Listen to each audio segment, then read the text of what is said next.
Oven নেই, গ্যাসও নেই, no problem. আজকের যে রেসিপিটা করব, এই রেসিপি করতে গ্যাস ওভেন কিচ্ছু লাগবে না। কয়েকটা উপকরণ দিয়েই আমি বানিয়ে ফেলবো 5 স্টার মানের খুব মজাদার একটা ডেজার্ট। তাহলে বেশি কথা না বলে শুরু করি আমার আজকের ডেজার্ট, ম্যাঙ্গো ম্যাজিক লেয়ার। প্রথমেই দেখিয়ে দিচ্ছি আমার উপকরণ কি কি লাগছে। ম্যাঙ্গো পিউরি, 1 বাটি দুধ, আর হচ্ছে আমি হুইপড ক্রিম করে নিয়েছিলাম 2 কাপ পরিমাণ, আর লাগছে স্লাইস পাউরুটি। পাউরুটিগুলো খুব সুন্দর করে আমি সাইডের যে ব্রাউন অংশটা থাকে ওটা কেচি দিয়ে কেটে নিয়েছিলাম। ম্যাঙ্গো পিউরিটা অবশ্যই ব্লেন্ডারে করতে হবে।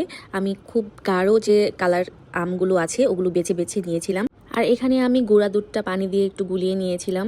আর হুইপড ক্রিমটা আপনারা সবাই জানেন কিভাবে করতে হয়। এবার আমি প্রথমেই 1 বাটি দুধের মধ্যে 6 চা চামচ ম্যাঙ্গো পিউরি দিয়ে ভালো মতো মিশিয়ে এক সাইড করে রেখে দেবো। তারপর একটা বড় সার্ভিং ট্রে নেব, সেখানে আমি পাউরুটির স্লাইসগুলো খুব সুন্দর মতো সেই ম্যাঙ্গো দুধের যে মিশ্রণটা রেডি করে রেখেছিলাম সেখানে ডুবিয়ে ডুবিয়ে আমি যেভাবে দেখতে পাচ্ছেন সেভাবে একটা সুন্দর একটা লেয়ার করে নেব। এই পাউরুটিটা দুধের মধ্যে বেশিক্ষণ ভিজিয়ে রাখবেন না, তাহলে পাউরুটিটা ভেঙে যেতে পারে। আপনি ডুবানোর সাথে সাথে 1 2 3 4 এভাবে গুনার সাথে সাথেই তুলে ফেলবেন। এবার আমি থার্ড প্রসেসে চলে যাই। আমি যে হুইপড ক্রিমটা রেডি করেছিলাম সেখানেও আমি একটু বেশি করে ম্যাঙ্গো পিউরিটা দিয়ে সুন্দর করে মিশিয়ে নেব হ্যান্ড উইক্সের মাধ্যমে। খুব নরম হাতে এই কাজটা করতে হবে, না হলে বেশি তাড়াহুড়া করতে গেলে দেখা যাবে যে ফোমটা নষ্ট হয়ে গিয়েছে। এবার আমি তার পরের প্রসেসে চলে গেলাম।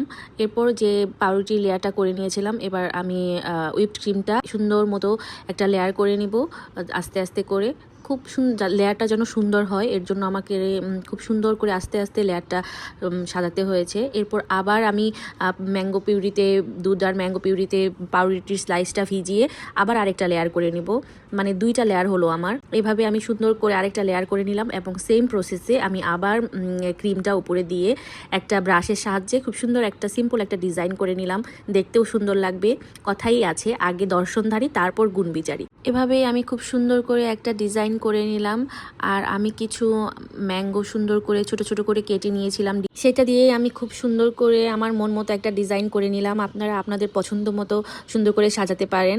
আর এই রেসিপিটা আপনারা যদি আপনার ফ্যামিলি বা আত্মীয় স্বজন কাউকে খাওয়ান, সত্যি আপনার ফ্যান হয়ে যাবে। আর এটা বানানোর পরে অবশ্যই 2 ঘন্টার জন্য ফ্রিজে রাখতে হবে। আর ঠান্ডা ঠান্ডা এই রেসিপিটা খেলে আপনার হৃদয় প্রাণ সব জুড়িয়ে যাবে। এই রেসিপিটা অবশ্যই বাসার সবাইকে বানিয়ে খাওয়াবেন, আর কেমন হয়েছে অবশ্যই আমাকে জানাবেন। আজ আর না, দেখা হবে নতুন অন্য কোনো ভিডিও নিয়ে। সে পর্যন্ত সবাই ভালো থাকুন, সুস্থ থাকুন, আর অবশ্যই টেলস অফ মিসের সাথেই থাকুন। আল্লাহ হাফেজ।